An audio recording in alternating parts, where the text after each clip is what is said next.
Isang bagong yugto ng pamumuno ang nagbukas sa Reservist and Retiree Affairs Office ng 9th Infantry Division matapos ipasa ni Colonel Leonardo Dacumos ang kanyang tungkulin kay Colonel Sisinando Magbalot Jr. sa ginanap na Change of Chief of Office ceremony nitong Martes, Oktubre 28. Kasabay nito, isinagawa rin ang retirement ceremony ni Colonel Dacumos matapos ang 37 taon sa serbisyo. Sa kanyang mensahe, binalikan ni Colonel Dacumos ang mga karanasang humubog sa kanyang pagiging sundalo, mga hamon sa operasyon, mga aral sa pamumuno, at mga samahan na itinuring niyang tunay na yaman ng kanyang karera.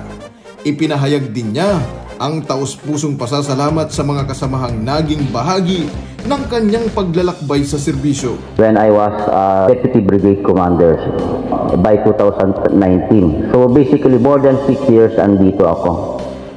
Nakita ko yung paghihirap ng brigades, and under the two leadership na pagsilbihan ako, si General Peñafel at saka si General Almase. Indeed, yung 903rd consistent sa pagiging awardee. Sa mga office mate ko, thank you for guiding me. Samantala, ipinaabot naman ni Colonel Magbalot ang kanyang pasasalamat sa tiwala sa kanya ng pamunuan. Ayon sa kanya, malaking hamon ang kanyang haharapin, ngunit determinado siyang ipagpatuloy at lalo pang paigtingin ang mga programang sinimula ni Colonel Dacumos para sa mga reservist at retiradong kawal ng 9ID.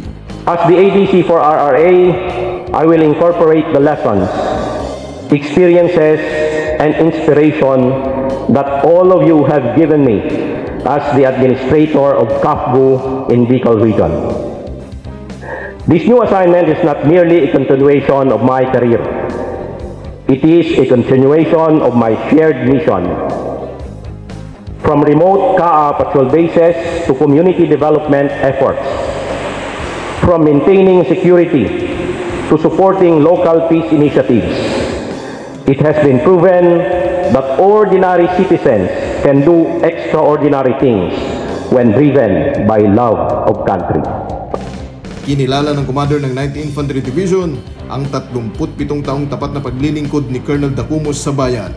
Pinuri niya ang mga naiambag nito sa organisasyon at ipinahayag ang buong tiwala kay Colonel Magbalot na ipagpapatuloy ang iniwang ligasiya ng profesionalismo at malasakit sa hanay ng mga reservist. For more than 37 years, my staff has selflessly given his time in service.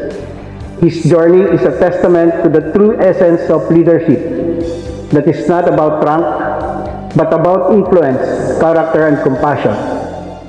He is indeed a true example of an officer who doesn't care about the rank or a position, but what matters most is his relation with his peers, subordinates, and superiors. Para sa akin, mga kasama, mas importante yon. Lahat tayo dadaan lang sa karerang ito. Ang posisyon pansamantala, ang ranggo pansamantala.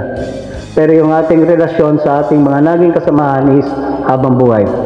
Kaya yun ang mas lalong ating palagaan at yun ang pinakita sa atin ni Colonel Dindo Dacumos. Si Colonel Magbalot ay kasalukuyang pinuno rin ng 9th Division CAA Affairs Office na nangangasiwa sa mga CAFGU Active Auxiliary sa buong rehiyon ng Bicol. Patunay ng kanyang patuloy na dedikasyon sa paglilingkod at pagpapatibay ng ugnayan sa pagitan ng aktibong hanay at ng laang kawal.